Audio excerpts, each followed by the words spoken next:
Graça e paz, queridos irmãos. Estamos aqui reunidos mais uma vez nesta quarta-feira para mais um culto de doutrina. E para dar início neste culto, como já é de costume nosso, eu gostaria de ler um salmo. Abra sua Bíblia, junto com a sua família, na sua casa, no Salmo 67.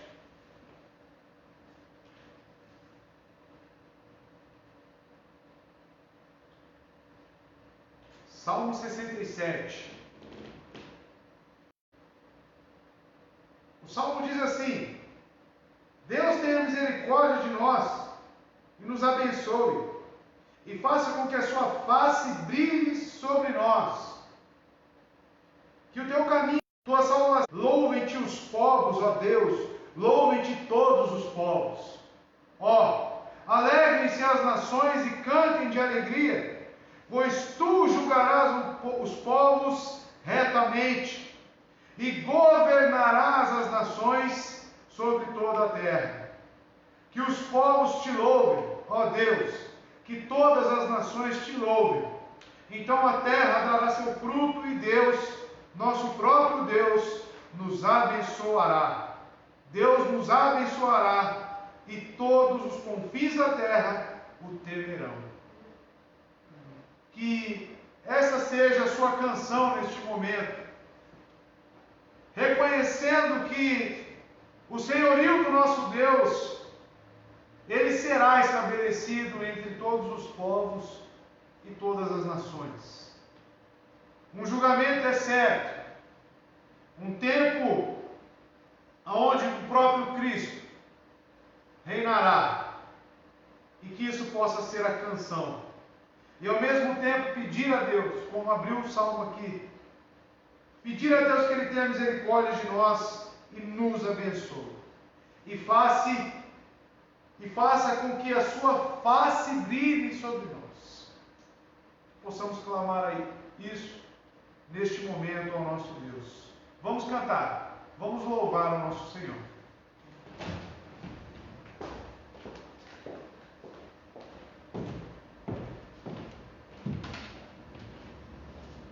Boa noite, irmãos, graça e paz. Estamos alegres em estar mais uma noite aqui na presença do Senhor e pedimos para que você agora concentre sua atenção e cantemos a primeira canção. Ela fala que reina o Senhor, tremam as nações, Ele está entronizado sobre os querubins. Essa canção, Reina o Senhor, ela foi retirada do Salmo 99, então ao ler o Salmo 99, você estará cantando essa canção. Amém? Louvemos ao Senhor. Reina o Senhor, tremam as nações, Ele está entronizado sobre os querubins. Ele é grande em Sião, exaltado sobre os povos, digno de ser adorado, pois seu nome é grande.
Aleluia, glórias a Deus.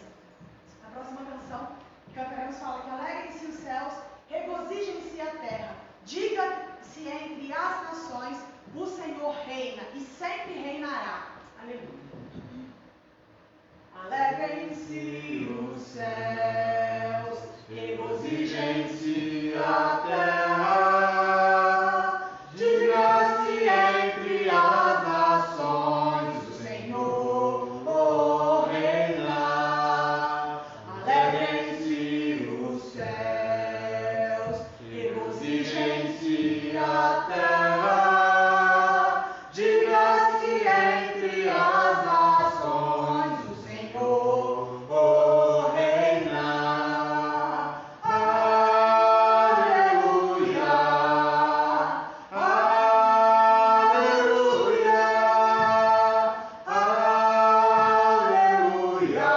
o Senhor reina. Aleluia,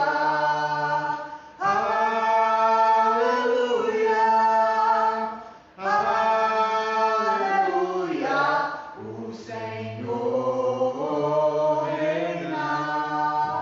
Alegrem-se os céus, regozijem-se a terra, diga-se entre as nações, o Senhor reina. Alegrem-se os céus, regozijem-se a terra, diga-se entre as nações, o Senhor reina. Aleluia, aleluia, aleluia,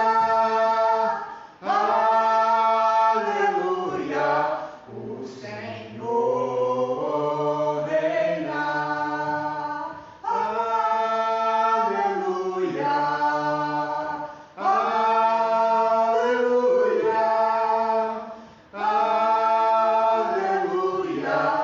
o Senhor reina. Aleluia, exaltado seja o nosso Deus.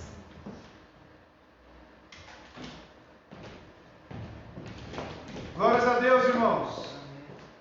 Como parte do culto ao Senhor, eu queria que você abrisse ainda em Salmo 96. Este é um momento de dízimos e ofertas, ao qual o coração alegre a Deus deposita em seu altar com alegria, não por obrigação, não por necessidade esta imposta, não. Um alegre doador, ele expressa a sua gratidão a Deus neste momento. Salmo 96, verso 8, diz assim: dai ao Senhor a glória devida ao seu nome, trazei uma oferta e chegai aos seus átrios.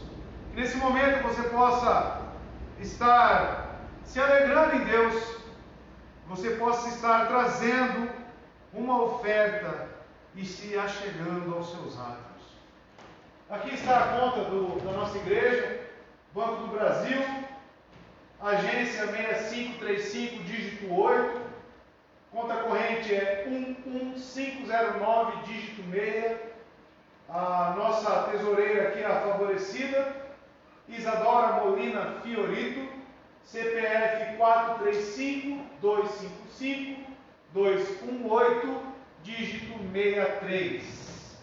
Esta é a conta onde você pode estar fazendo a sua oferta, estar trazendo o seu dízimo para a casa do Senhor. Abra sua Bíblia agora em João, capítulo 3, verso 3. Evangelho segundo João, capítulo 3, verso 3. Apenas um verso, porque é ele que vai embasar tudo aqui que vamos trabalhar, que vamos refletir nesta noite.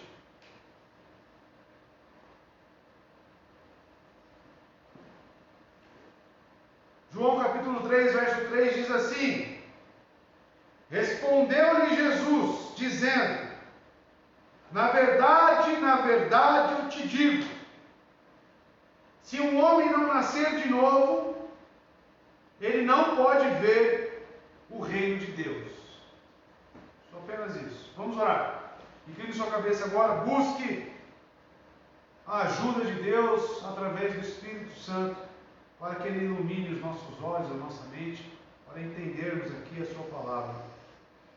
Senhor nosso Deus, na tua presença, Pai, lhe pedimos que o Senhor abra os nossos olhos, abra, Senhor Deus, o nosso entendimento para a tua palavra. Que a palavra do Senhor nos santifique nesta noite. Que a palavra do Senhor conduza os cativos à liberdade. Sare e cure, Senhor Deus, a enfermidade da alma. Senhor, diante de Ti, estamos aqui, Pai, e precisamos do Senhor. Que o inimigo não tenha poder, e que o Senhor repreenda a força do mal. E que em nome de Jesus Cristo, tanto aqui na igreja, quanto nos lares, a ação poderosa do Espírito, a Tua graça, seja abundante sobre nós. Em nome de Jesus oramos. Amém. Estamos trabalhando, irmãos, desde a semana passada, a doutrina de Cristo. Estamos aqui abordando a cristologia. A cristologia nada mais é do que o estudo da pessoa humana, da pessoa divina de Cristo, dos seus ensinamentos, do seu sacrifício, tudo que tange a Jesus Cristo se trata da cristologia. E Deus nos direciona aqui, mais uma vez, a falar sobre o seu Evangelho. O Evangelho do Senhor, algo que tem sido tão agredido e transformado nesses últimos tempos, deturpado, retirado coisas, acrescentado mais outras. Então o foco, meus irmãos, dessas mensagens, dessa série de mensagens, onde vamos falar especificamente do Evangelho.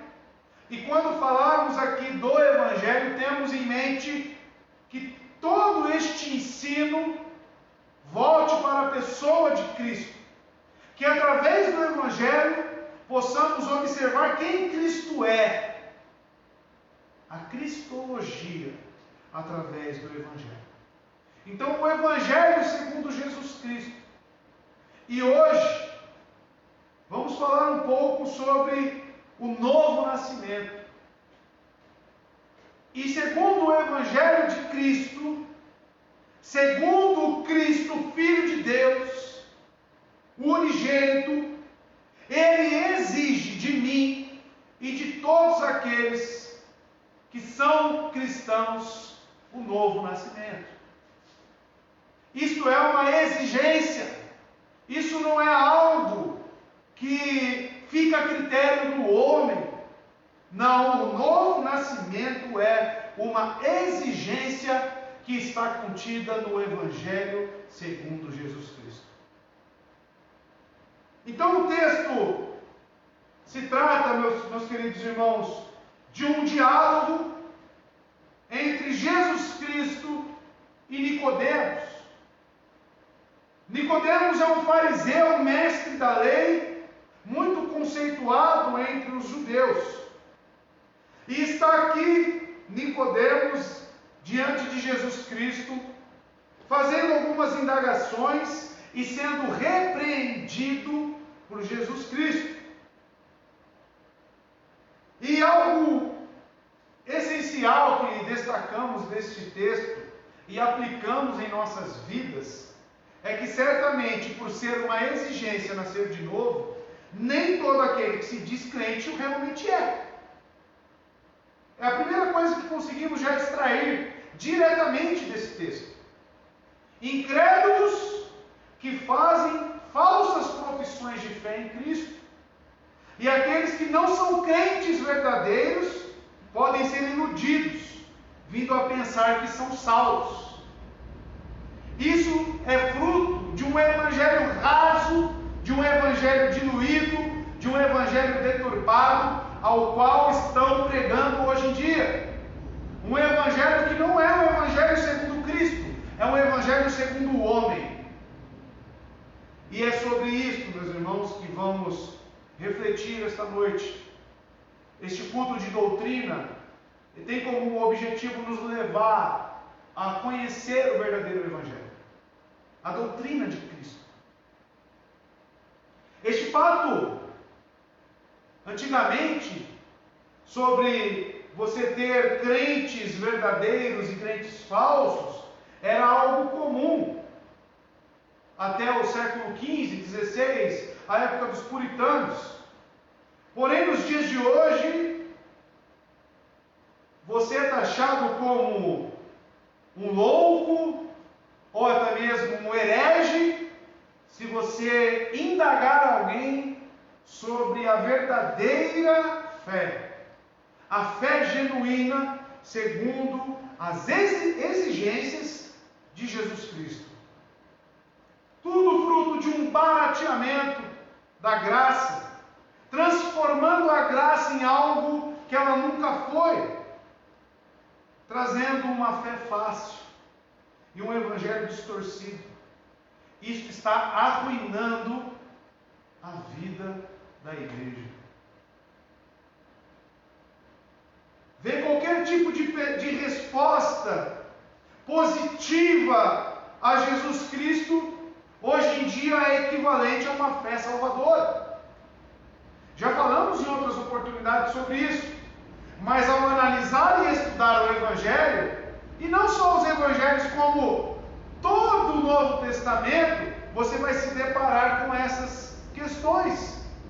Sobre uma fé realmente colocada em Cristo e gerada por Cristo, e uma fé gerada pelos homens.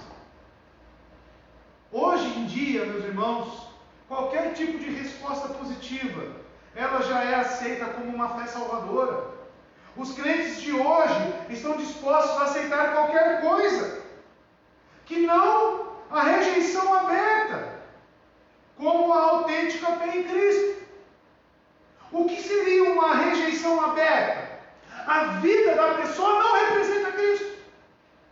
A vida da pessoa é uma rejeição aberta a Cristo. Porém, pela profissão que ela teve, por aquilo que ela anuncia com seus lábios, ela é aceita no hall de membros, ela está junto com os outros crentes e com o mesmo nome de cristão. O evangelho que Jesus pregou não fomenta esse tipo de credulidade. Em momento algum, o evangelho segundo Jesus Cristo dá abertura para esse tipo de conduta, para esse tipo de aceitação. Desde o início do seu ministério público, nosso Senhor evitou adesões rápidas. Ele evitou pessoas que rapidamente queriam segui-lo. Pessoas que procuravam um caminho fácil e até mesmo superficial. Acompanhe comigo em Lucas capítulo 9, dos versos 57 a 62.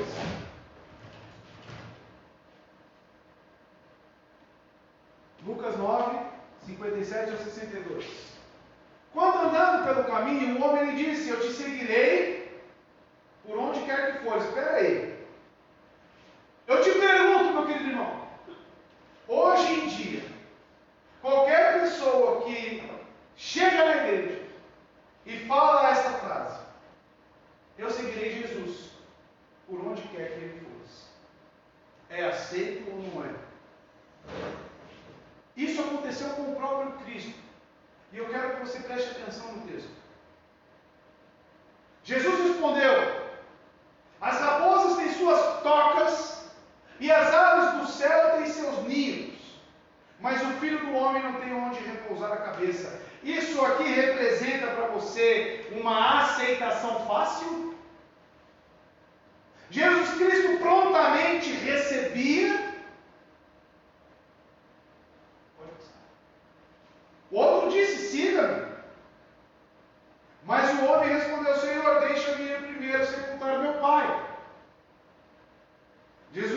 deixe que os mortos sepultem os seus próprios mortos. Você, porém, vá e proclame o reino de Deus. Todo o evangelho, passa mais dois, tem mais dois, 61 agora. Ainda outro disse: vou seguir-te, Senhor, mas deixa-me primeiro voltar e me despedir da minha família. E Jesus respondeu: ninguém que põe a mão no arado e olha para trás é apto para o reino de Deus. Então, eu pergunto aos irmãos, e olhando para textos como estes, o que leva o homem a apresentar um evangelho de aceitação rápida e fácil? Não temos embasamento bíblico para essa porta larga. Não temos um evangelho segundo Cristo, porque aqui estão apresentadas as palavras do próprio Cristo, sobre pessoas que, digamos na linguagem de hoje, aceitaram Jesus. As pessoas que aceitaram Jesus receberam esse tipo de réplica do próprio Cristo, do próprio Senhor. O primeiro naquela vontade de querer seguir Jesus: opa, calma aí, meu amigo. As raposas têm covis, as aves têm seus ninhos, o filho do homem não tem onde reclinar a cabeça. Ou seja, será mesmo que você está preparado para seguir-me? Será mesmo que você está disposto a abrir mão, a negar a si mesmo e a seguir-me? A tomar a sua cruz? Será mesmo? Não foi algo assim: oh, você me aceitou, abraça aqui, então um abraço e foi. Não. Não é sobre isso que estamos estudando. Não é esse tipo de evangelho. O evangelho de Jesus, em suas palavras, nunca deixaram de fazer murchar a autojustiça dos que o procuravam, ou de pôr à mostra segundas intenções, como acabamos de ver, ou de alertar quanto a uma fé falsa ou um compromisso superficial. Acabamos de ver o texto. Jesus automaticamente analisava o coração da pessoa. Lembre aí do jovem rico. Lembre do jovem rico. Eu faço tudo, eu obedeço a lei. Então vá, venda tudo que você tem e doe aos pobres. Jesus automaticamente ele desvenda as segundas intenções do coração, a fé falsa, o compromisso superficial. O encontro de Jesus com Nicodemos, aqui que estamos nesse texto, é um exemplo. É um claro exemplo disso.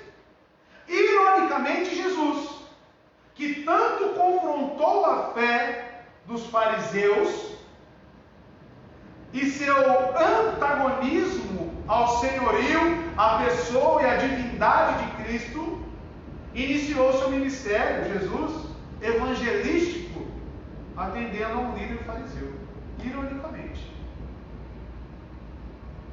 E vamos analisar esta conversa em alguns pontos, mas eu já deixo a lição de casa para você, meu querido irmão, de ler o capítulo 2 e o capítulo 3 de João. Analisar, entender. Se fosse atualmente, poderíamos esperar que Jesus recebesse Nicodemos calorosamente, de braços abertos, e interpretasse a sua atitude positiva como uma profissão de fé. Mas esse não foi o caso. Porque se vamos ler aqui agora, no capítulo 3, como foi que Nicodemos chegou até Jesus? Vamos pegar desde o capítulo 1 para você entender. Havia entre os fariseus um homem chamado Nicodemos, um governante dos judeus, uma autoridade. Outras versões vão trazer um príncipe entre os judeus. Verso 2: este veio de noite a Jesus e lhe disse: Rabi, mestre, nós sabemos que és mestre vindo de Deus, porque nenhum homem pode fazer estes milagres que tu fazes, se Deus não estiver com ele. Olha a profissão de fé de Nicodemos. Se essa profissão de fé fosse feita hoje nas igrejas atuais, automaticamente seria aceito, seria atendido, o batismo já estava pronto.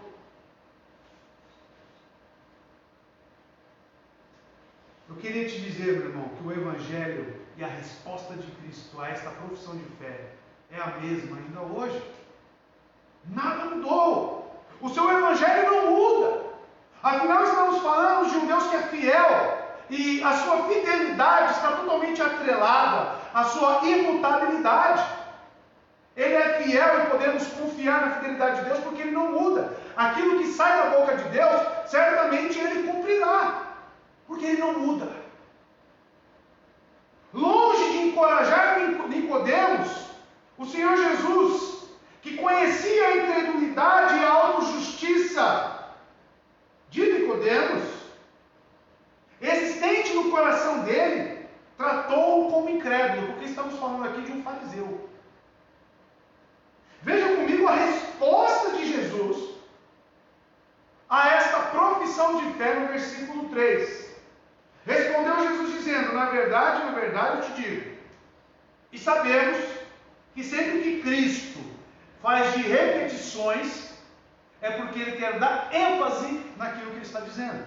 Na verdade eu te digo, se um homem não nascer de novo, ele não pode ver o reino de Deus. Te pergunto, Jesus abriu um sorriso para Nicodemos, abriu os seus braços e o recebeu? Qual foi a réplica? Qual foi a resposta de Jesus? Foi positiva ou foi negativa? Por que Jesus Cristo falaria a Nicodemos que um homem precisa nascer de novo, considerando que este homem acabou de professar que ele é o Filho de Deus, que Deus está com ele?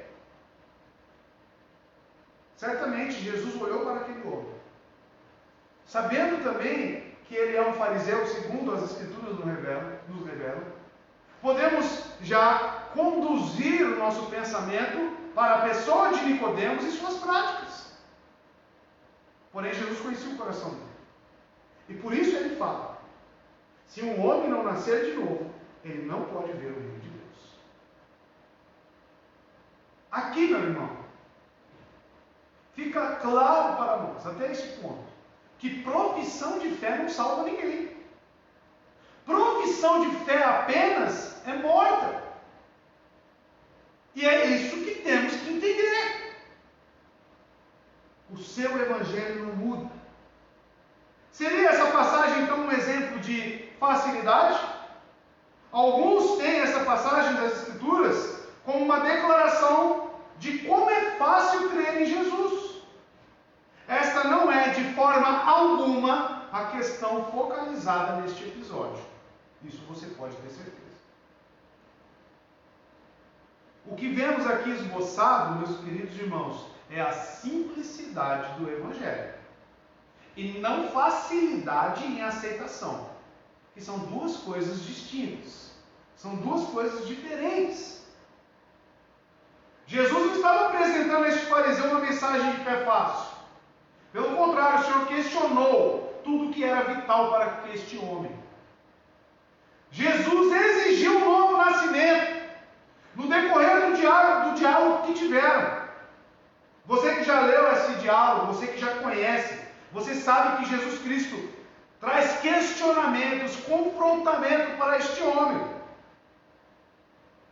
No decorrer do diálogo que tiveram, Jesus confrontou a fé espúria de Nicodemos, sua religião baseada em obras, sua retidão farisaica. O Salvador pediu nada menos do que regeneração. E quando eu falo regeneração, eu estou falando de novo nascimento. Jesus exigiu regeneração completa. Jesus o confrontou, meu irmão. Nicodemos ficou claramente chocado com as palavras de Jesus. E não há qualquer evidência nesta passagem de que sua resposta imediata tenha sido positiva.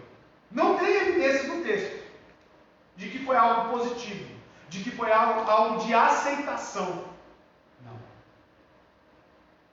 Porque Jesus olhou para o coração, como eu disse, e viu que a fé deste homem tinha algumas intenções.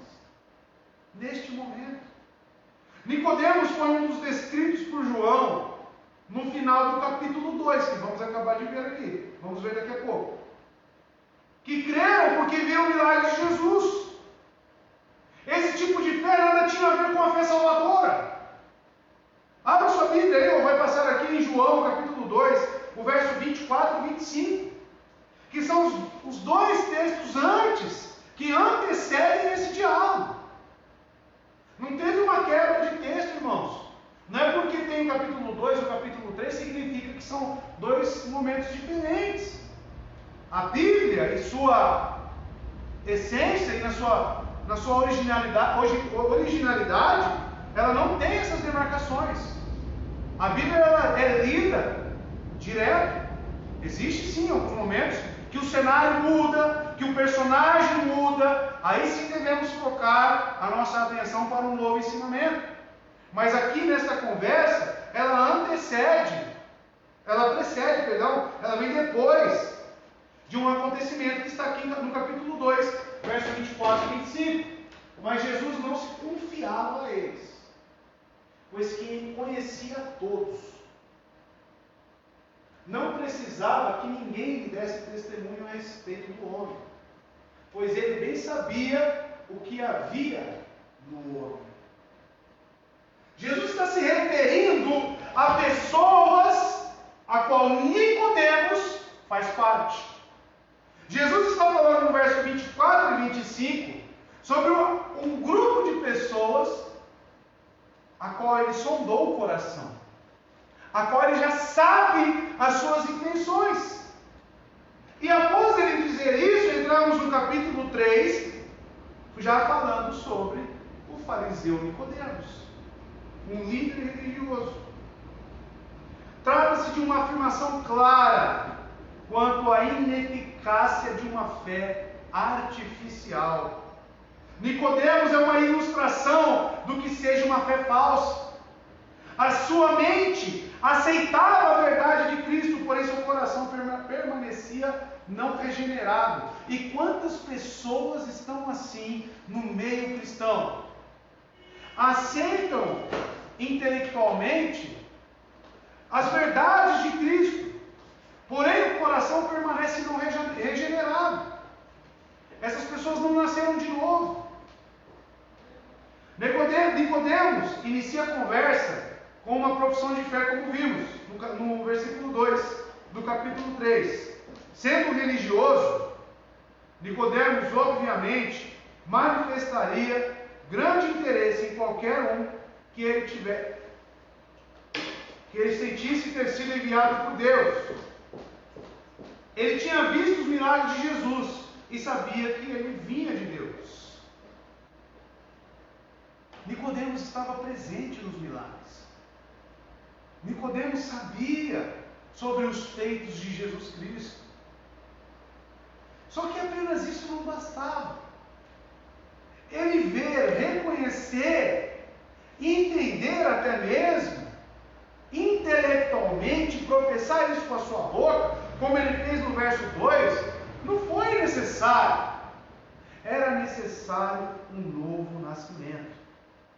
Mas é de se entender a condição de Nicodemos e de todo o povo judeu. Porque, meu irmão, havia 400 anos, o período interbíblico, o período negro, entre Malaquias e os acontecimentos dos evangelhos, que nunca surgira um profeta. Havia 400 anos. Nicodemos provavelmente pensava que havia encontrado um. Nicodemos, ao ver aqueles prodígios e milagres, ele ficou maravilhado. Há muito tempo já não se via nem ouvia um profeta de Deus. Então, ao ver aqueles milagres, ele certamente este é um profeta, certamente este é o nosso Senhor Jesus. Talvez até considerasse a possibilidade de Jesus ser o Messias, o Salvador, o Libertador, o ungido de Deus, pois ele ainda não via Jesus como Deus encarnado. E como vimos aqui, meu irmão, Nicodemos professou essa fé. Olhou para Jesus e disse algumas coisas sobre a pessoa de Cristo. Mas também devemos ter atenção no que o texto diz em João 3, no verso 1. Havia entre eles os fariseus, um homem chamado Nicodemos. O fato do texto trazer que Nicodemos era um fariseu revela muitas coisas sobre esta pessoa. Primeiramente, um membro do Sinédrio, a poderosa corporação legisladora do judaísmo em Israel no primeiro século. Talvez tenha ido a Jesus à noite, como o texto diz. No verso 2, este veio de noite a Jesus. E por que será que ele veio à noite? Talvez tenha ido a Jesus à noite por não querer que todos o vissem e pensassem que estava representando todo o Sinédrio. Ou até mesmo para aqueles que já se opunham a Jesus Cristo. Mas o fato é, meus irmãos, o farisaísmo deste homem o acompanhava. As obras de autojustificação o acompanhavam. E sabemos pelas Escrituras que os fariseus eram pessoas hiperlegalistas. Eles tinham listas do que fazer, e cumprindo aquilo, você estaria bem com o nosso Deus. Transformavam a lei do Senhor em legalismo. Faziam da religião algo puramente exterior. Eles eram o próprio retrato de todos os que manifestam uma forma de piedade real. Apesar de serem fanaticamente religiosos, eles não estavam mais próximos do reino de Deus do que uma prostituta. A distância que eles estavam era mais distante do que mesmo uma prostituta. Porque a palavra nos revela que estas, e os publicanos, os cobradores de impostos, os ladrões, enfim, uma gama de pessoas nos precederão no reino dos céus. Por quê? São pessoas que têm uma religião puramente exterior. Paulo retrata isso a Timóteo em 2 Timóteo, capítulo 3, verso 5. Somente aparência. Abra sua Bíblia aí. 2 Timóteo, capítulo 3, verso 5.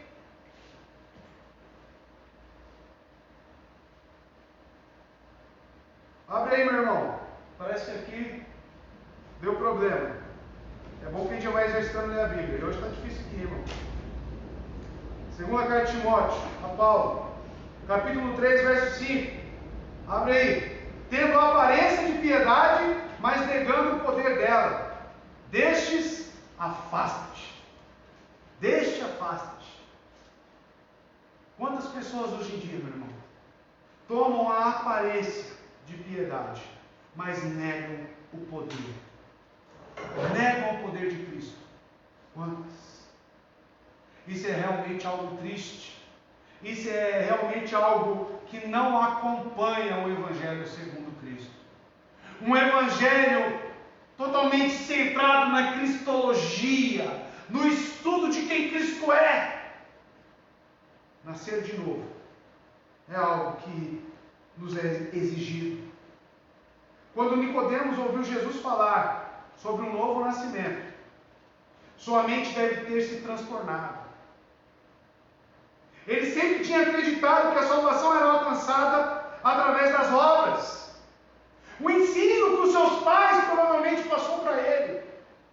Olha, é só você seguir isso, é só você fazer isso. Uma conduta totalmente autojustificadora. As obras humanas, o legalismo. Pobre Nicodemos. Jesus o confrontou com a futilidade da sua religião. Que decepção. Meus irmãos, Muito tempo eu permaneci seguindo um evangelho raso, muitos anos da minha vida.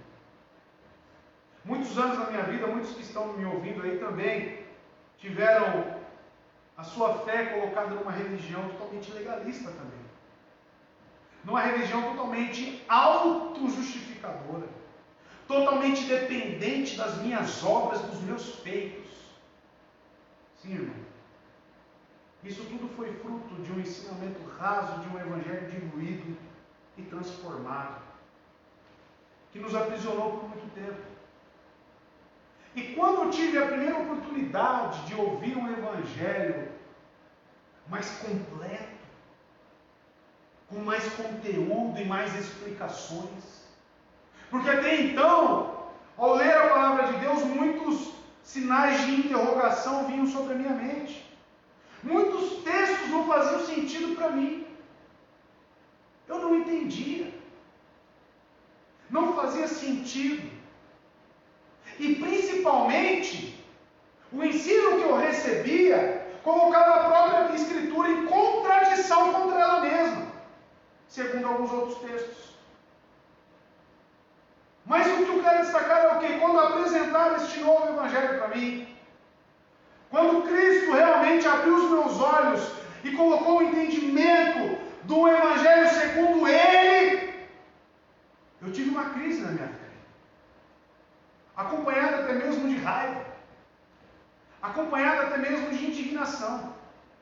E agora eu quero trazer isso para a figura de Nicodemos, uma pessoa que foi ensinada segundo a religião dos fariseus,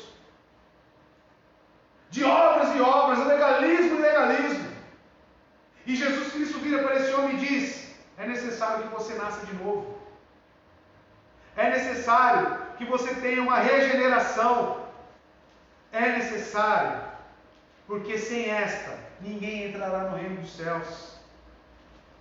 Então, é de se entender, é de se colocar na posição de Nicodemos, para visualizar o que está acontecendo aqui. Que decepção foi para este homem saber que tudo que ele tinha aprendido estava indo embora, estava descendo pelo ralo. Ao contrário das obras religiosas, o novo nascimento era algo que Nicodemos não podia operar por si mesmo. O novo nascimento não é algo que eu e o irmão pode alcançar. Você pode fazer o que for, meu irmão. Você pode dar cambalhota, pirueta, plantar bananeira, fazer o que for. O novo nascimento não pode ser gerado por nenhum ser humano. O novo nascimento é uma obra exclusiva do nosso Senhor. O novo nascimento é algo que só vem do alto. É uma obra da Trindade no indivíduo, no ser humano. E pense, meu irmão, o que este ensino causa em um legalista. O que este ensino causa em uma pessoa que durante toda a vida falou: você precisa fazer isso, você precisa fazer aquilo, você precisa assinar um cartão, você precisa se batizar, você precisa profetizar, você precisa falar até mesmo em línguas para nascer de novo. Imagina que esse ensino de que nascer de novo só pode ser ocasionado, só pode chegar à sua consumação através de uma ação divina. O que este ensino causa em uma pessoa? Porém, é exatamente isso que estamos analisando no capítulo 3 do Evangelho segundo João. É exatamente isso. Como pode nascer sendo velho? Nicodemos fala. Nicodemos claramente não entende. Como pode um homem nascer sendo velho? Sua resposta tem sido geralmente mal interpretada. E agora eu quero colocar uma atenção aqui, quero que você preste atenção. Mano. Pode, porventura, voltar ao ventre materno e nascer a segunda vez? Essa é a resposta de Nicodemos. Nicodemos, pode anotar, meu irmão, não estava falando em termos literais. Nicodemos não era tão ignorante assim. Nicodemos não estava se referindo a ele adulto a voltar para o ventre da mãe, literalmente. E muitas pessoas têm interpretado as escrituras dessa maneira. Não é isso. Na verdade, ele estava dizendo: eu não posso começar tudo de novo. É muito tarde. Já me envolvi demais com o meu sistema religioso para começar de novo. Se eu tiver de voltar a estaca zero, então não há esperança para mim. Nicodemos olhou para tudo que ele já tinha aprendido, para tudo que ele já tinha feito. Sabe aquele provérbio, né? Aquele ditado popular que fala que papagaio velho não aprende a falar? É exatamente isso que está acontecendo aqui. Como pode um homem velho na minha estatura, voltar para o ventre da mãe? Como pode eu, que já aprendi tudo isso, que já tenho toda essa bagagem, que os meus pais com tanto amor e cuidado me passou, como pode eu largar tudo isso agora? Como, Senhor Jesus? Como? Jesus simplesmente no verso 5 reiterou: em verdade te digo, quem não nascer da água e do Espírito não pode entrar no reino de Deus. Reiterou novamente. A resposta de Nicodemos teve uma outra resposta de Jesus Cristo: em verdade te digo, quem não nascer da água e do Espírito não pode entrar no reino de Deus. Aqui existe um outro erro. Anote aí. Alguns dizem que aqui a referência é literal à água, e não é. Aqui não está se referindo ao batismo nas águas. Não é sobre isto que Jesus está falando com o fariseu. Não é sobre isso. Por quê? Vemos em João, no próprio Evangelho de João, capítulo 4, verso 2, já está pegando aí? Tá. Diz assim: embora não fosse Jesus quem batizasse, ou seja, nem o próprio Cristo batizava, mas os seus discípulos. Jesus não dá a ênfase aqui neste momento para falar de um novo nascimento. Jesus está falando de um novo nascimento, de uma ação totalmente divina no indivíduo. Ele está se referindo a algo espiritual. A linguagem de Cristo aqui nada tem a ver com literal. O que ele está se referindo é sobre a ação do Espírito na vida do indivíduo. E Nicodemos podia entender bem essa referência. E eu vou explicar para os irmãos. A água da purificação, mencionada no Antigo Testamento, que era aspergida sobre o altar e sobre os sacrifícios, em quase todos os rituais. Sendo mestre da lei, o nosso amigo Nicodemos, ele entendia o significado. Veja bem o que diz Ezequiel, Antigo Testamento, algo que um fariseu mestre conhecia. O Antigo Testamento era algo de manuseio dos mestres da lei. Olha o que diz Ezequiel 36, do verso 25 ao 27. Aspergirei água pura sobre vocês, e vocês ficarão puros. É água literal, irmão? Eu os purificarei de todas as suas impurezas e de todos os seus ídolos. É a água que faz isso? É a água que purifica, a água literal? Vou encher um copo d'água ali, jogar no irmão, vai estar puro? Não é a água, literalmente falando, que Jesus está dizendo aqui. Basta. Darei a vocês um coração novo, novo nascimento, e porém um espírito novo, Espírito Santo, em vocês. Tirarei de vocês o coração de pedra e lhes darei o coração de carne. Porém meu espírito em vocês, e os levarei a agirem segundo os meus decretos e a obedecerem fielmente as minhas leis. Aspergirei água. Aqui se trata, meu querido irmão, do lavar renovador do Espírito Santo de Deus.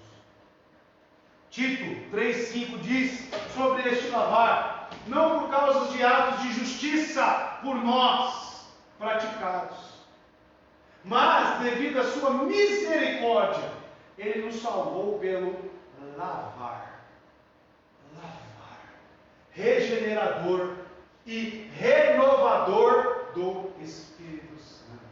É sobre isto que Jesus está falando. nascer da água e do Espírito é receber o lavar regenerador e renovador do Espírito Santo de Deus. E muitas pessoas falam: olha aqui, batismo salva. Olha aqui, quem não nascer da água e do Espírito, ou seja, se você não se batizar, você não é salvo. Como se o batismo salvasse. Como se a profissão de fé salvasse. O que salva, meu irmão, é o agir, o lavar regenerador e renovador do Espírito Santo de Deus. O único batismo sugerido então aqui por Jesus Cristo é qual? Qual que é o único batismo? O que ele está se referindo? O único batismo aqui, meu irmão, é o batismo do Espírito Santo. É sobre isso que Cristo está falando. O batismo do Espírito ocorre na salvação. Quando o Senhor, pelo seu Espírito, une o crente ao corpo de Cristo e purifica o crente pela lavagem da palavra. João 1, verso 33 fala sobre o batismo. Nosso João Batista, eu não teria reconhecido se aquele que me enviou para batizar com água não me tivesse dito: aquele sobre quem você vir o Espírito descer e permanecer, esse é o que batiza com o Espírito Santo.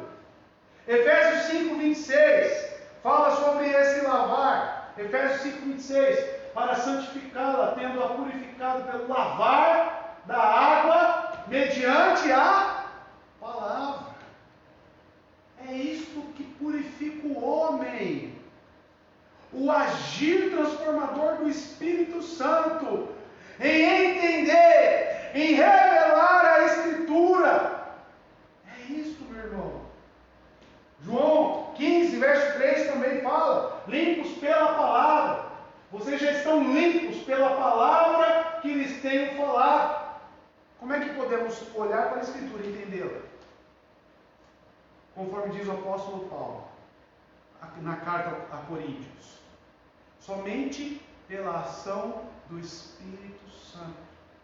Lavar, receber essa água purificadora, rios de água viva. Quem é que faz isso dentro de nós? O Espírito Santo de Deus.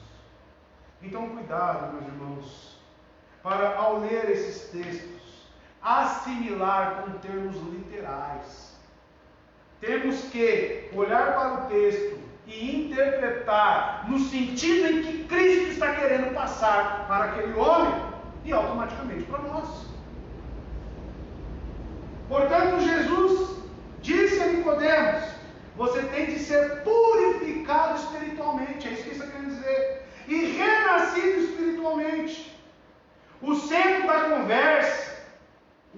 da conversa aqui estava em que a lei e os rituais religiosos, inclusive o batismo, não podem dar vida eterna. Cristo está aqui, meu irmão, eu quero que você entenda isso. Jesus está desconstruindo todos os conceitos de Nicodemos. Aquilo que ele tinha como por base, Jesus está derrubando cada coluna. Por isso que ele fala: como pode um homem voltar para o ventre da mãe? Como que agora eu vou recomeçar tudo isso? Porque ainda ele entendia que era pela ação humana que ele ia conseguir nascer de novo. Olha como isso estava incutido na mente de Nicodemos. Olha como isso está incutido na mente de muitos hoje em dia. Meu irmão, em nome de Jesus Cristo, entenda que o regenerar, a salvação pertence a Deus. E apenas. Jesus censurou suavemente o já abalado Nicodemos, como podemos ver no verso 7. Olha o que diz o verso 7. Não te admires de eu te haver dito: necessário vos é nascer de novo. Jesus fala novamente para este homem. necessários é nascer de novo. Era isso que Nicodemos precisava entender. Era isso que ele ainda estava sendo tardio para compreender. Tu és mestre em Israel, ele diz no verso 10, e não compreendes estas coisas? Jesus agora já pega todo o ensinamento do Antigo Testamento e coloca sobre a mesa. Você não é professor da escola bíblica dominical? Você não é pastor? E não entende que o nascer de novo é algo que pertence apenas ao Senhor, só pode ser efetuado pela ação do Espírito Santo? Essa censura da parte do Senhor fez Nicodemos calar-se completamente, porque confrontou. Confrontou, você não ensina? Cadê todo o ensino dos profetas que você conhece? Você conhece Ezequiel? Você conhece Isaías? Você conhece Joel? Quantas coisas você conhece, Nicodemos? E não pode compreender que este nascer de novo é algo efetuado pelo nosso Senhor? Então, neste momento, no verso 10, Nicodemos cala-se.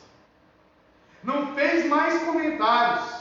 Talvez se tenha deixado ficar ouvindo à medida que Jesus graciosamente explicava o novo nascimento. Talvez se tenha levantado e ido embora com raiva.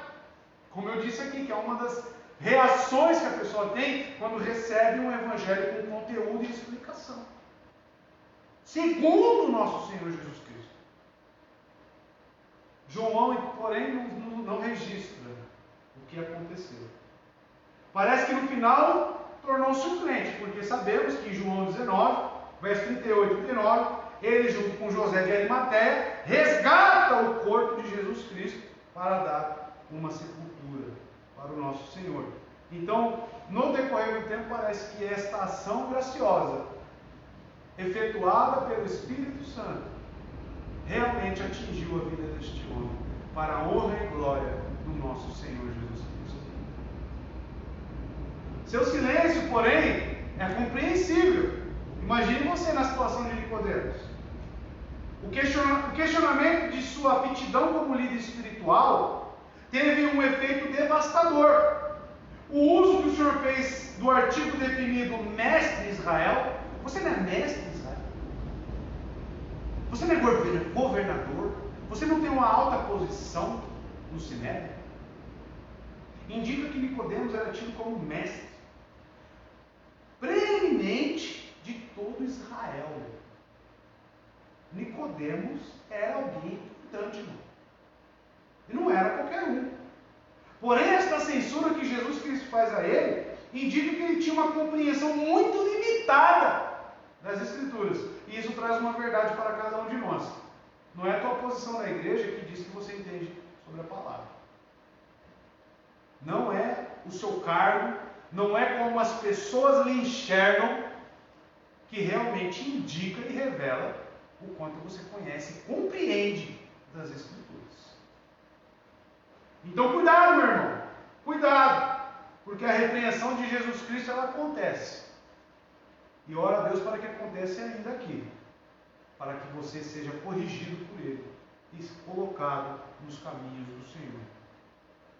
Essas palavras servem de indicativo também sobre a salvação no Antigo Testamento, uma outra doutrina, que muitos falam e ensinam por aí que a salvação no Antigo Testamento era pelas obras. Quem obedecia era salvo. E isso distorce a Escritura. E podemos ver isso aqui. A indicação clara é que no Antigo Testamento ensina abertamente o caminho da salvação. Jesus não estava anunciando um caminho novo de salvação, distinto da redenção apresentada no Velho Testamento. Não era algo distinto. Isso quer dizer que a salvação no Novo Testamento não é diferente. A salvação no Antigo Testamento não é diferente da no Novo Testamento. A ação do regenerar, a ação do purificar, permanece a mesma pela graça do nosso Senhor. Não confundam. Porque Jesus Cristo questiona o conhecimento que ele tem do que? Do Novo Testamento. Nem estava formulado o Novo Testamento naquela época. O único conhecimento que Nicodemos tinha era sobre o Antigo Testamento. E Jesus está colocando aqui na mesa o quê? Novo nascimento. Com base no quê? No Antigo Testamento. Ou seja, se Jesus Cristo está indicando para o Antigo Testamento o ensino da regeneração, significa que no Novo Testamento o processo é o mesmo. A ação é a mesma. Isso não modifica. Então não é por obras que alguém era salvo. Não, era pela ação do nosso Senhor. Temos que entender 2 Timóteo 3,15. Olha só o que diz o apóstolo Paulo. Porque desde criança, falando a Timóteo, e olha que ele viveu uma época ainda onde estava sendo formulado o Novo Testamento. Porque desde criança você conhece as Sagradas Letras. O que Timóteo conhecia? Conhecia o livro de Apocalipse? O que Timóteo conhecia desde criança? O que ensinaram para Timóteo? Que são capazes de torná-lo sábio para o quê? Salvação. Mediante a fé em Cristo Jesus. Ou seja, o apóstolo Paulo fala, tudo que você conhece do Antigo Testamento serve para você alcançar aqui a salvação mediante a fé em Cristo Jesus. Porque todo o Antigo Testamento aponta para Cristo. Toda a lei, toda a cerimônia, tudo que Deus instituiu no Antigo Testamento aponta para Cristo. E existe salvação sim, regeneração sim, no Antigo Testamento. A experiência da conversão, o novo nascimento, incluindo o lavar regenerador e a renovação do Espírito Santo, é e tem sido o plano de Deus desde o princípio. Olha só, meus irmãos, o que diz em Isaías, capítulo 1, do verso 16 ao verso 18. Antigo Testamento. A salvação sempre significou um novo começo, um renascimento, um abandono do pecado. Nicodemos, sendo mestre da lei, com certeza entendia isso. Ele conhecia Isaías. E devia bem conhecer as palavras do Senhor registradas por Isaías. Olha o que diz. Lavem-se, limpem-se, removam suas más obras para longe da minha vista. Parem de fazer o mal. Aprendam a fazer o bem. Busquem a justiça. Acabem com a opressão. Lutem pelos direitos do órfão. Defendam a causa da viúva. Venham, vamos refletir juntos, diz o Senhor. Embora os seus pecados sejam vermelhos como escarlate, eles se tornarão brancos como a neve. Embora sejam rubros como a púrpura, como a lã se tornarão. Nicodemos sabia que o nascer de novo, indicado no Antigo Testamento, significava o abandono do pecado, significava um renascimento, um novo começo. O tema central do Antigo Testamento é a redenção pela graça. Mas inacreditavelmente os fariseus de forma alguma a compreenderam. Não compreenderam. Em sua ênfase rígida a obras religiosas, eles menosprezaram a verdade da graça. Eles menosprezaram o nascer de novo. O que era importante para um fariseu? O que era importante para Nicodemos? Realizar, fazer, cumprir. Como eu disse, apenas a aparência de piedade, a aparência exterior era o que importava. Os fariseus tinham foco na autojustiça. Sabe o que eles descartavam? Acompanhe comigo, irmãos. O justo viverá pela fé. Você vai pensar, Romanos. Abacuque, capítulo 2, verso 4. Olha só o que diz. Escreva, o ímpio está envaidecido. Seus desejos não são bons. Mas o justo viverá pela sua fidelidade. Pela fé. Dependendo da sua versão, já vai trazer fé. Olha o que diz em Gênesis 15:6. Abraão creu no Senhor. E isso lhe foi acreditado como? Como é que ele foi justificado então? Pela fé. E vem falar que Antigo Testamento, a salvação era pelas obras. Os fariseus não entendiam isso. Muitas pessoas ainda não entendem. Muitas pessoas estão apegadas a obras, fazer coisas para atingir salvação. Eu aceito, eu faço, eu mergulho, eu assino, eu vou, eu falo. Fé na fé. Fé na fé. Fé nas crendices. Fé nas palavras. E tudo isso não é fé no Senhor Jesus Cristo. Entendimento obscurecido sobre a morte do Messias. Outra coisa que eles não entendiam, eles aguardavam a vinda do Messias, e o Messias estava na frente deles. Fechavam os olhos para o fato de que ele viria para morrer como sacrifício pelo pecado. Isso eles fechavam os olhos. Messias? O Messias morrer? De jeito nenhum! Isaías 53, então, verso 8 e verso 9, passava longe da mente deles. E era algo que eles tinham nas mãos. O julgamento opressivo ele foi levado. Quem? Jesus. E quem pode falar dos seus descendentes? Pois ele foi eliminado da terra dos viventes por causa da transgressão do meu povo. Ele foi golpeado. Mais um. Foi-lhe dado um túmulo com os ímpios e com os ricos em sua morte. E nessa parte aqui, irmãos, há 800 anos antes de Cristo, Nicodemos está envolvido. Porque quem pegou o corpo dele? Junto com José de Arimateia. Embora não tivesse cometido qualquer violência, nem houvesse qualquer mentira em sua boca. Aqui está falando sobre morte, o sacrifício de Cristo, a propiciação pelos pecados. Porém os fariseus, tinham olhos, mas não enxergavam.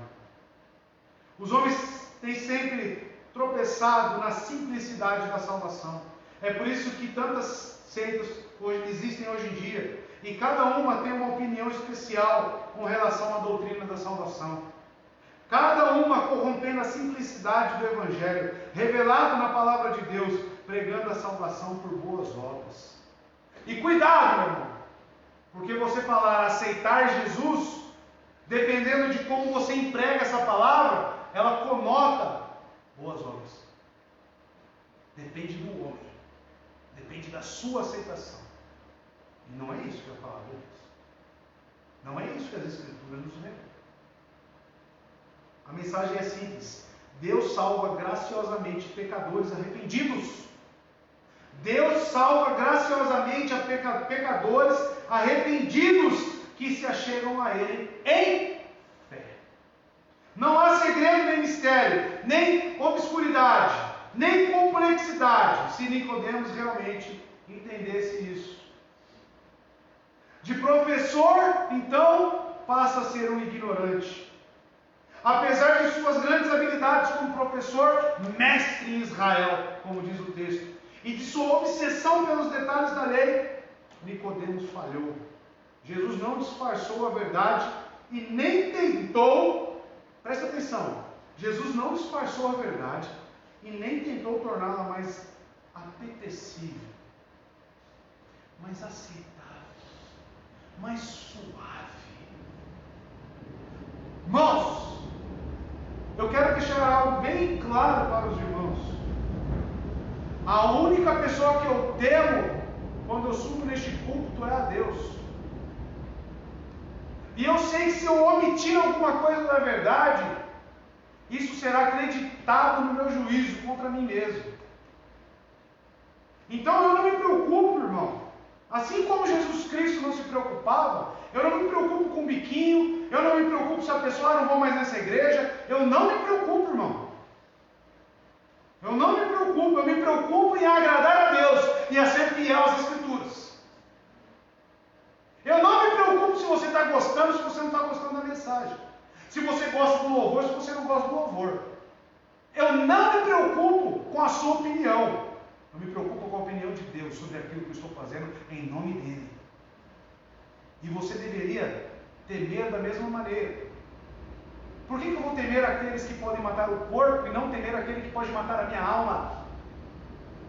Encerrar ela no fogo do inferno. E Jesus Cristo, é claro que ele confronta Nicodemos ferroneamente. Ele não transforma a palavra em algo diluído para ficar mais aceitável para Nicodemos. Jesus Cristo, no linguajar atual, estava dando no meio, assim, ó. No meio. Desconstruindo todos os pilares. Ele não estava aqui transformando. Ele estava falando a verdade. É necessário você nascer de novo. Sabe o que Jesus estava falando para ele? É necessário você se arrepender dos seus pecados. É necessário você reconhecer que você é miserável e necessita da graça de Deus. É necessário você se colocar no seu lugar e parar de falar que pelas suas obras você é salvo. É isso que é necessário. Só que é agradável? É legal você olhar para toda a bagagem que a sua família talvez te passou, que aquele pastor que você tanto idolatrava te passou. É legal você falar que aquilo lá estava tudo distorcido e diluído e você precisa realmente de um alimento sólido. O problema é que a pessoa acostuma a comer palha e fica comendo palha a vida inteira. E cai no erro de que não precisa nascer de novo. Porém, para nascer de novo, você precisa comer alimento sólido, meu irmão. Você precisa se arrepender. Todos nós precisamos se arrepender. Todos os dias. No Nicodemos estava alimentando um terrível pecado, do qual nem mesmo estava consciente. O pecado da incredulidade. Quando disse, não entendo. O que ele realmente queria dizer era, eu não creio. A incredulidade sempre gera ignorância. A incredulidade sempre gera ignorância. Porque afinal, quem são aqueles que não entendem a palavra de Deus? Quem são aqueles que têm ouvidos, mas não conseguem ouvir? Têm olhos e não conseguem enxergar? Quem são? Não são os incrédulos? Então sim, a frase está correta. A ignorância, a incredulidade sempre gera ignorância. Tudo se resumia na vida de Nicodemos em incredulidade. Os versículos 11 e 12 do capítulo 3, que vamos ler aqui agora, confirmam que o problema era mesmo a incredulidade. Não aceitais e não credes significa a mesma coisa. Não aceitais e não credes significa a mesma coisa. Olha o que diz no verso 11 e 12. Na verdade eu te digo que nós falamos o que sabemos e testemunhamos o que temos visto. E não, olha só, e não aceitais o nosso testemunho. Ele está falando para quem, irmão? Quem é aqui a conversa? Quem está presente aqui? Jesus está falando para quem isso? Não aceitais o nosso testemunho. Nicodemos era incrédulo nesse momento. Ele não entendia, era ignorante. Olha 12. Se eu vos falei das coisas terrenas, de coisas terrenas, e vós não credes, como crereis se eu vos falar das coisas celestiais? O que era necessário então para Nicodemos? Nascer de novo. Nascer de novo. Talvez a sua oração esteja, irmão, em certo sentido errada. Você tanto ora para que haja conversão, para que abandone os pecados, certos pecados. Talvez você teria que orar para essa pessoa nascer de novo. E talvez essa pessoa seja você. É necessário nascer de novo. As palavras aqui, no verso 13 e 14, 11 e 12, perdão, ainda estão destinadas a esta conversa. Que golpe para a autojustiça de Nicodemos foi isso? Ele viera a Jesus com uma profissão de fé presunçosa.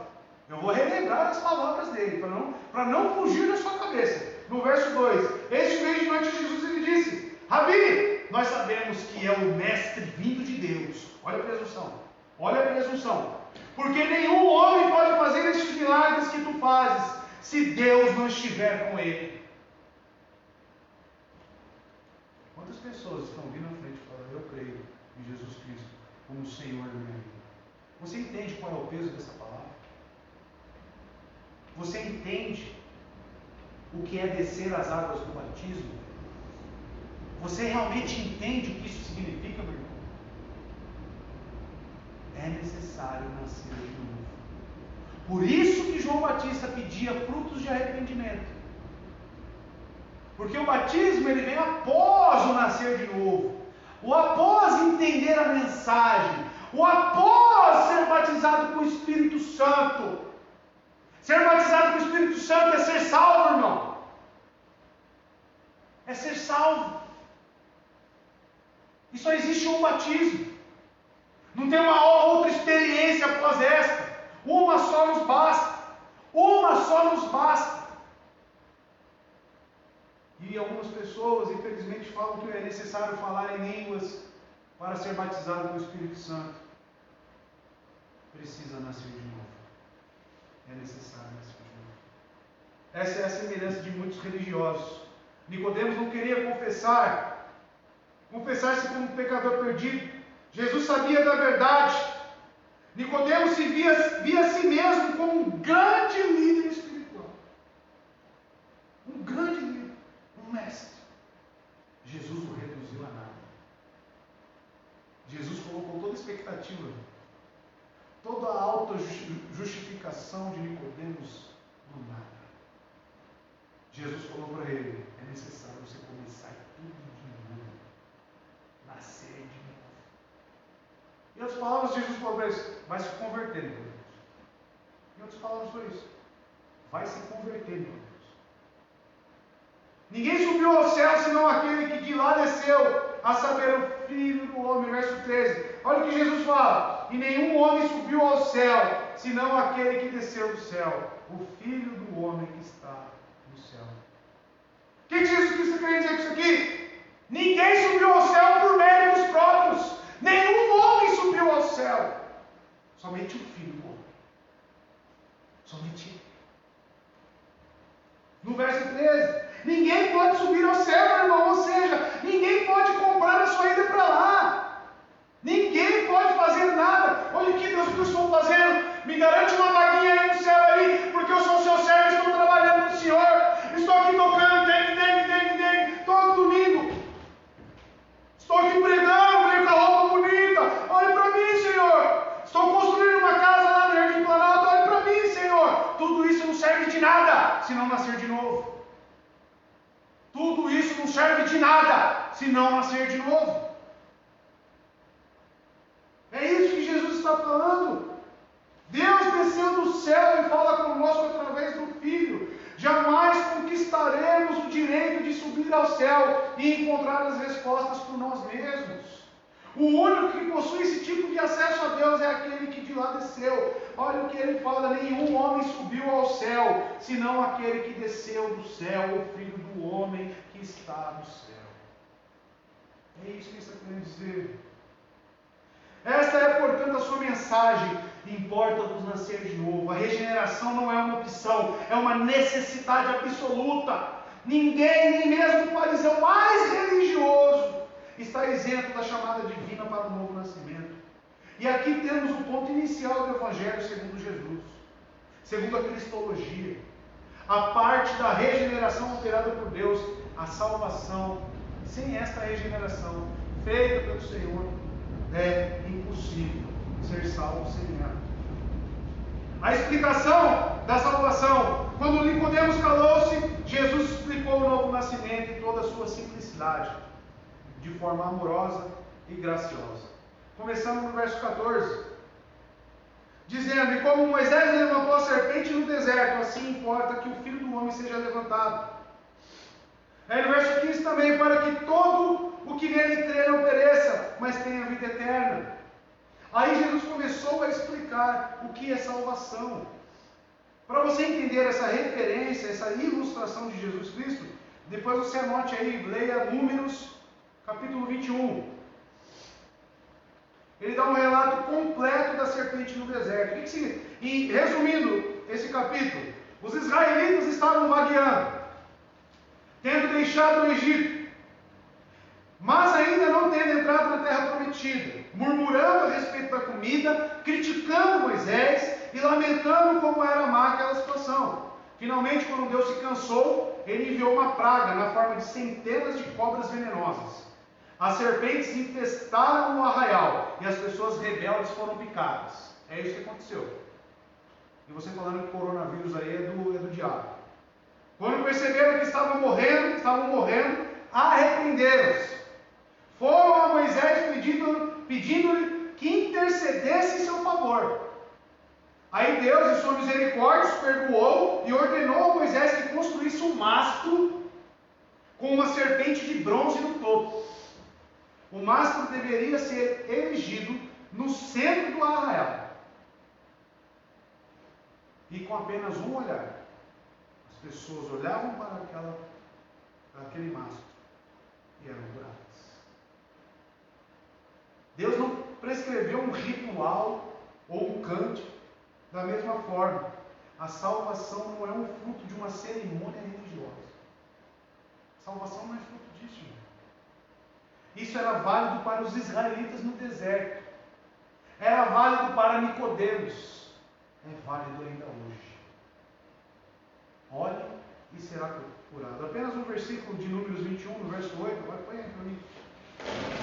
O Senhor disse a Moisés: faça uma serpente e coloque-a no alto de um poste. Quem for mordido e olhar para ela, viverá. Apenas um olhar e seja curado. Fé é simplesmente abraçar os fatos do Evangelho por inteiro. No ato de olhar, escreve o autor, não há qualquer ideia de compromisso de vida, nenhum pensamento de que a cura seja merecida, nenhuma pergunta a respeito da vida subsequente por parte daquele que olha, nenhuma possibilidade de sujeição ao objetivo da visão. Números 21 revela que Jesus não estava pintando um quadro de fé fácil. Não é isso. Ele estava mostrando a Nicodemos a necessidade de arrependimento. De fato, Jesus usou essa ilustração em particular precisamente porque ela desafiava o farisaísmo, que era cheio de feitos, cheio de obras, checklist, tem que fazer isso hoje, isso aqui, para ser aceito por Deus. Um farisaísmo arrogante de Nicodemos. Nicodemos conhecia bem o estado da perdição daqueles israelitas no deserto, para quem a serpente foi levada. Ele conhecia essa história. Jesus traz uma ilustração que era de conhecimento deles. Não teria sentido Jesus falar de algo que não era de conhecimento. Eram pecadores, homens rebeldes que desafiavam a Deus. Haviam sido julgados e estavam morrendo. Eles foram a Moisés em absoluta vergonha e total arrependimento. E é exatamente isso que está sendo exigido de Nicodemos e de todos nós. A salvação é necessária, arrependimento, meu irmão. Mudança de vida. Lavagem regeneradora do Espírito Santo. O Evangelho nunca foi fácil como tem mostrado as pessoas por aí. O Evangelho nunca foi essa falácia que as pessoas têm falado aí. A ilustração da serpente de bronze também figurava a morte de Jesus como preço pela salvação. Assim como Moisés levantou a serpente, o Filho do Homem teria que ser levantado no madeiro da crucificação. A palavra importa, no verso 14, é significativa. Porque Jesus tinha que morrer. Jesus tinha. Olha o que diz o verso 14. E como Moisés levantou a serpente no deserto, assim importa que o Filho do Homem seja levantado. Hebreus 9, 22, sabe por que importa? Porque ele tinha que morrer, e por causa disso o autor de Hebreus diz: de fato, segundo a lei, quase todas as coisas são purificadas com sangue, e sem derramamento de sangue não há perdão. Sem o derramamento de sangue sobre a minha vida e a sua vida, meu irmão, não existe perdão.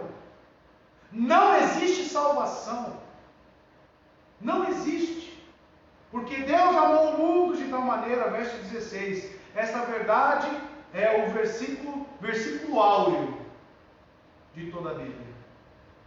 A verdade do verso 16, e é sem dúvida a afirmação mais conhecida e magnificante de toda a Escritura. O que significa crer em Cristo, então? Significa muito mais do que aceitar e afirmar verdade sobre quem Ele é. Deus encarnado e crer no que Ele diz. A fé verdadeira resulta em obediência, mudança de vida, transformação, nascer de novo. Não é só ficar balbuciando aí quem Cristo é para mim. Não é. Não é. A ação é eficaz na vida do indivíduo. Não há como eliminar desta passagem a verdade da obediência. Jesus não abre espaço para uma fé que sirva a Deus com os lábios e depois dê prosseguimento a uma vida de pecado. Observe os versos 20 e 21. Observe, porque todo aquele que faz o mal odeia a luz e não vem para a luz, para que os seus atos não sejam reprovados. Verso 21, do mesmo capítulo, irmão. Do mesmo capítulo. Mas quem pratica a verdade, o que é praticar a verdade? Vem para a luz, para que os seus atos possam ser manifestos, pois eles são forjados por Deus. O mesmo acompanhamento que vem de João 3,16, que todo mundo ama, que todo mundo gosta. Salvação acompanha obediência. E ainda mais, meu irmão, estou me encerrando já. Jesus diz ainda, igualando desobediência à incredulidade. João 3,36. Assim o teste da fé verdadeira é este: ela produz obediência. Se não produz, irmão, você não crê em Jesus. João 3,16 não serve para você. Se a sua vida não é acompanhada de obediência a Cristo, você nunca conheceu a Cristo. Você precisa nascer de novo.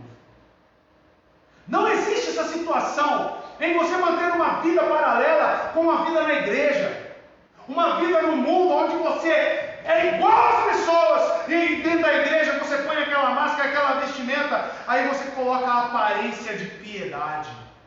Se você faz isso, meu irmão, você nunca conheceu Jesus. Nunca. A vida com Cristo é acompanhada de obediência e transformação de vida, e acho que o texto já deixou isso claro para nós. Porém, a desobediência é acompanhada de incredulidade. Olha só o que diz João 3,36. Aqui dá para olhar aí, né? Mas eu vou ler na minha Bíblia. Aquele que crê no Filho tem vida eterna, e aquele que não crê no Filho não verá a vida, mas a ira de Deus permanece sobre ele. O que é crer em Deus? O que é crer em Jesus? É como Nicodemos fez no verso 2? Certamente Deus está com você. É isso? O que é crer? Outra reprovação ao sistema religioso que podemos representar. Os fariseus esperavam um Messias que destruísse os gentios, estabelecesse um reino utópico para os judeus. Os que pensavam que a vinda do Messias representaria glória para Israel e destruição para todas as demais nações, iria desapontar a eles. Sabe por quê, meu irmão? Ele veio para trazer salvação não somente para Israel, mas para o mundo. Agora você vai começar a entender o que significa este mundo. Porque quem é o ouvinte aqui? Não é o fariseu? O que um israelita, o que um judeu, o que um fariseu pensava enquanto ele ouvia sobre salvação? Salvação é Israel. Salvação é o povo judeu. E Jesus Cristo vem e diz: porque Deus amou tanto o mundo. Por quê? O que ele está querendo dizer aqui? O que Jesus está querendo dizer aqui, irmão? Que o amor de Deus não está apenas para Israel, está para todas as outras nações. A salvação não é apenas para Israel. A salvação vai vir para outros povos e nações também. Então Jesus já quebra, olha no verso 17. Porque Deus não enviou seu Filho ao mundo para condenar o mundo, mas para que o mundo possa ser salvo através dele. Não é universalismo isso. Todo indivíduo vai ser salvo. Não é isso. Povos, nações. E não uma visão elitista, não uma visão de grupos seleto, separado, apenas Israel. Não. Povos e nações. Foi assim que o Senhor apresentou o seu Evangelho. Note o quanto é exclusivo. Jesus é a única fonte de salvação. Aqueles que não creem no nome de Jesus estão condenados, excluídos da vida eterna. Por mais que seja sincera, por mais que seja religiosa, por mais que esteja envolvida em boas obras, cada pessoa precisa nascer de novo. Sem nascer de novo, você não é salvo. A primeira exigência do Evangelho é nascer de novo. É necessário nascer de novo. Não há promessa de vida para esses que não nasceram de novo. Não há promessa para esses. Todas as promessas que existem nas Escrituras são para aqueles que nasceram de novo. Não são para aqueles que estão em desobediência, estão na incredulidade. Não há promessa de vida, apenas garantia de condenação. Isso sim é garantido. Para aqueles que não desejam se identificar com os pecadores israelitas, que estavam morrendo. Para os que não querem abandonar o pecado, querem continuar na sua vida paralela. Igreja, crente, mundo. Mundo legal, mundo sacia, depois eu vou para a igreja, faço uma oração. Catolicismo. Total. Só falta eu fazer uma cabine aqui, ficar aqui dentro e eu perdoar os pecados. Só falta isso. Só falta isso. Para os que não querem abandonar o pecado em fé obediente. A fé obediente é voltar para aquele que foi levantado na cruz, a fim de que não pereça. A verdadeira fé, entenda, é a fé que obedece. A fé que obedece é a vida que foi transformada e lavada pelo poder do Espírito Santo. Que Deus te abençoe, meu irmão. Passamos 3 minutinhos, mas eu queria orar com você neste momento. Não se esqueça de ler esse texto completo, capítulo 2, capítulo 3. Entenda agora qual é o tema central ali dessa conversa com Nicodemos. O que é salvação? O que o Espírito Santo tem a falar no seu coração. Senhor nosso Deus, te agradecemos por tudo que o Senhor fez aqui no nosso meio, Pai. Agradeço, Pai de amor, por mais esta palavra que nos alimenta e que nos transforma. Esteja, Senhor Deus, cada dia mais nos trazendo ao arrependimento, nos convencendo do pecado. A ação do Espírito Santo, Pai de amor, é extremamente necessária em nossas vidas, porque somos pecadores e necessitamos desse agir, Pai. Nos perdoe, Senhor. Mas que muitos, Senhor Deus, que estejam nos ouvindo e sejam pessoas que rejeitam a palavra, que nesta noite, Senhor Deus, elas nasçam de novo. Que em nome de Jesus Cristo, o Senhor tenha misericórdia de cada uma dessas pessoas, de cada um de nós, Senhor Deus. E que a graça e a paz do nosso Senhor Jesus Cristo, que a comunhão e a consolação do Espírito Santo esteja sobre toda a igreja, esteja sobre todos nós. Amém, Pai. Deus te abençoe, meu irmão. Continue aí orando por nós, pela igreja e pelos projetos que estão em andamento. E você que está acompanhando o grupo já sabe. Deus abençoe.